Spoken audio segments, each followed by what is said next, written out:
In a Violent Nature was one of my most anticipated movies of this year, and my god did it deliver.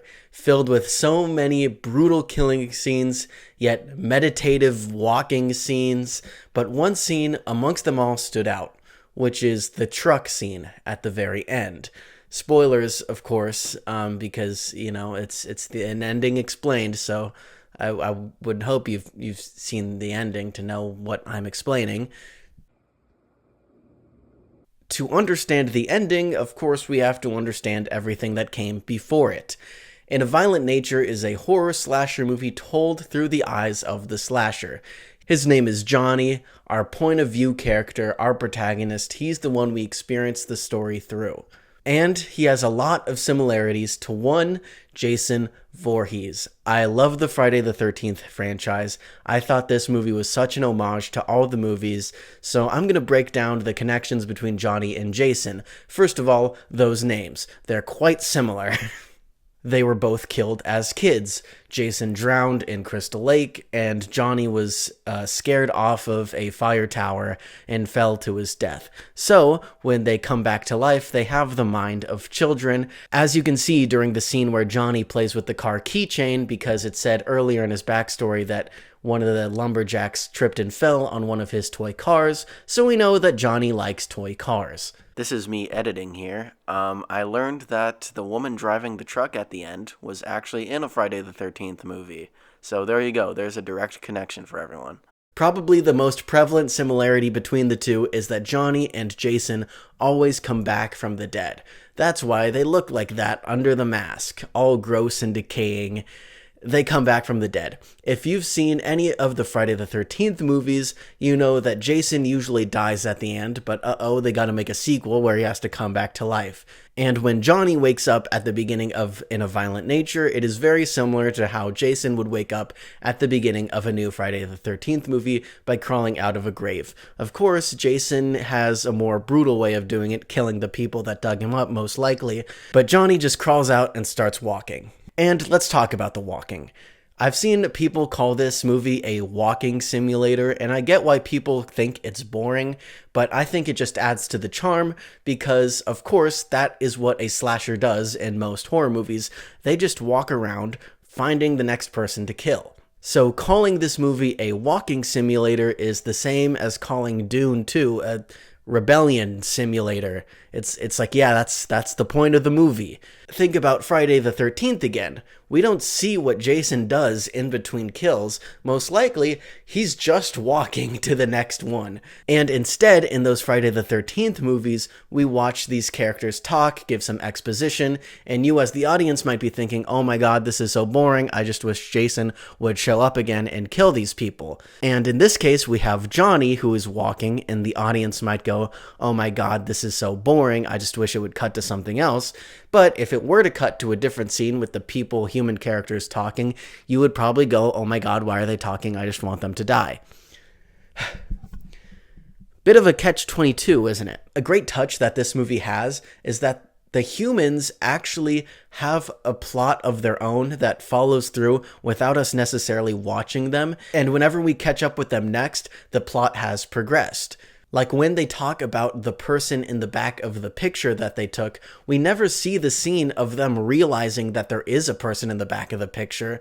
They just start talking about the person in the back of the picture as if they've had this conversation before, and they have had it just off screen. And a character mentions another character's dead dad for why he's so moody. And if this movie was a typical slasher which focused on its human victim characters, then that plot point would have been more fleshed out about this character having a dead dad, and he's kind of sad, and he has to go on his friends on like a camping trip to help get him through it.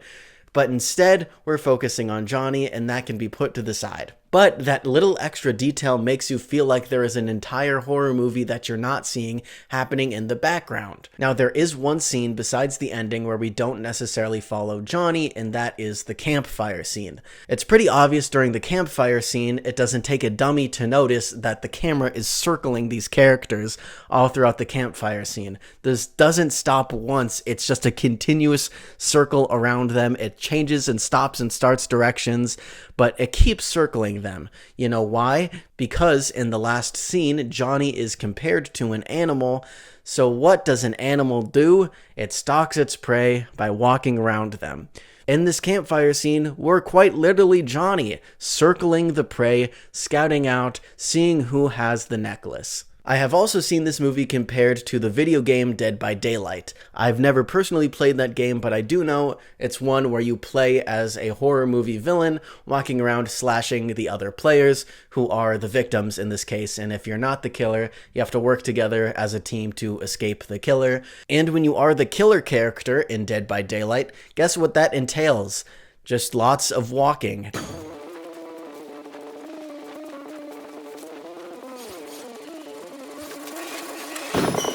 There's really no horror movie slasher that doesn't walk to their next thing unless it's like a ghost who can just like appear anywhere. And so I thought that was part of the charm. But speaking of video games, I found it more similar to a different video game, The Legend of Zelda. Stay with me here. Both this movie and Legend of Zelda both feature beautiful, stunning wildlife and forest scenery and locations. But most of all, I found the camera angles the most similar, that being the third-person camera angle. A lot of the walking shots are in the same style as a video game, of you controlling your character. You can see the backside of them, and they're just walking. You see the back of their head as you control the character through the landscape. You might be thinking, well, that's a lot of video games that have third-person point of views. It's not only Legend of Zelda. So why am I singling out Legend of Zelda? Because at a few points, we do get a top-down point of view, which is how the Legend of Zelda series started on the NES, a top-down adventure game. So why am I even talking about video games? It's because you play as those characters. You are those characters. And when we follow Johnny around, we feel as if we are him. Following him around for 80 minutes, just seeing what he does, we feel like we are him. We know whatever character we come across, Johnny's gonna be okay. He's basically invincible. So throughout the whole movie, as we follow him around and see him kill people and withstand gunshots, we sort of build up this wall of protection. And that's very interesting to do in a horror movie, because usually in horror, you want that wall completely down. You want the audience to be looking all around them, thinking, uh-oh, when's the person gonna hop out next? But in this movie, we feel safe the whole time because we've been following Johnny around, almost playing as him because of those camera angles. And that is the point of the last scene when their perspective changes to Chris. That wall immediately crumbles and we're thrown into her shoes. When Chris, that's the final girl's name, by the way, I don't even know if they go over the names in the movie, but she puts down the trap and the gas can and puts the necklace on the gas can and starts running away, and we follow her for the rest of the movie. And in the scenes when she's running through the woods at night, it's the same camera angle as we follow Johnny through, just third person from the back. But we don't feel like we are Chris, we feel like we're chasing Chris. Because for the last 80 minutes, we've been conditioned to think that we are Johnny. Is it a literal point of view shot of Johnny chasing Chris through the woods? No. And in fact, I don't even think Johnny chases Chris at all after this. It's all in Chris's head. As you can hear as she's running through the woods, there are mysterious noises, but if you listen closely, at least this is what I think it is, it's the chopping noises of Johnny chopping up Chris's boyfriend that he was doing previously, you know, the one where he goes like over, it's in the trailer, you know what I'm talking about. It's those chopping noises repeating over and over again because she has just witnessed that traumatic event and she's replaying it in her head. So she hears those noises even though she's far away from Johnny physically. And she runs and runs and runs as us and Chris don't know where Johnny is at all, which puts us in a sense of unsafety because we've known where he is this entire time of the movie. We've been following him, and all of a sudden, we don't know where he is. So we're scanning every inch of the frame, trying to see if he's there in the background, and oh my god, I have a drop of sweat running down my forehead. Sort of like how I was watching it in the theater. But us logically know that Chris can outrun Johnny. We've seen it from the very first kill of the guy with the hat that says #1 MFer, and as he runs away, we know that he's faster than Johnny. But Johnny catches him because he accidentally falls into one of his own traps, hindering him from running. And this is exactly what happens to Chris again when she trips and falls and gets a stick stuck in her leg, and now she's limping, and Johnny can easily catch up to her. Then it's finally daytime when Chris gets picked up by a pickup truck, which I can only think is an homage to the Texas Chainsaw Massacre, where Sally, the final girl in that, gets away and escapes via a pickup truck. And for a split moment, when this truck pulls up to Chris, you might be thinking, Johnny likes cars, it could be him driving, and she's screwed. But a woman gets out of the truck and comforts Chris, and sigh of relief, it's not Johnny.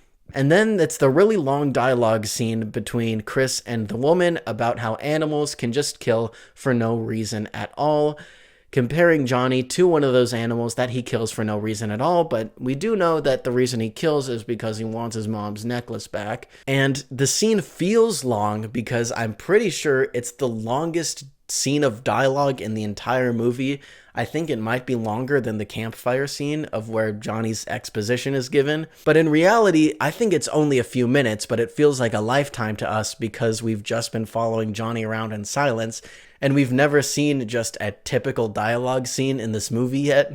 But this whole time during the drive, you're scanning out the window looking for him. You're always on the lookout for him. Until finally, when the woman pulls the truck over and tries to tie up Chris's leg to stop the bleeding, and she's like, no, please just drive me to the hospital, we don't have time to stop. And again, logically, we know that they have been driving at a high speed for minutes now, and we know how slow Johnny walks because we've been following him walking this entire time. There is no possible, feasible way for Johnny to have caught up with them, yet we're still searching the background in the woods for Johnny, because horror movies in general have conditioned us to think that there is one last scare left. Scream makes fun of it. That's why you have to shoot the person in the head like multiple times so they don't get up and kill you. This is the moment when the supposedly dead killer comes back to life for one last scare. So we're expecting this one last scare to happen as we're scanning the woods looking for Johnny, and there's the perfect shot that's a close-up of Chris's face and then just a shot of the woods, and it stays on the shot for a really long time. And that's when the tension is the highest. We have been ripped out of our safety of following Johnny around, and we have been thrust into this position of Chris as our point of view character. The whiplash from changing from the point of view to Johnny, from the point of view to Chris, is executed perfectly, because now we have the same type of paranoia as Chris does as we're searching the frame over and over again, and we never see Johnny again for the rest of the movie. He doesn't come back. There is no one last scare. So what gives? And my answer to that is, well, this whole movie has been the unseen side of horror movies. What goes on in the background. It's what the slasher is doing when we don't see them on screen. Well, this truck section is, in my interpretation, sort of what goes on after the credits roll. In a typical horror movie, the credits would have rolled when Chris got in the truck and it drove away, hit the credits, she lived, the end. But we get that unseen side of a horror movie that we don't typically see. And I'm sure Sally from Texas Chainsaw Massacre went through the same thing. As she got in the truck and it drove away, the credits rolled for that movie. But if we got to see her for just a little longer, sitting in the truck, living in that paranoia of Leatherface is out to get her, even though, logically, it wouldn't make sense because they're driving faster than Leatherface can run. This truck scene is again an unseen aspect of the horror movie, which is the trauma the final girl lives with. And this theme is really only explored in sequels like Halloween 2 or Scream 2.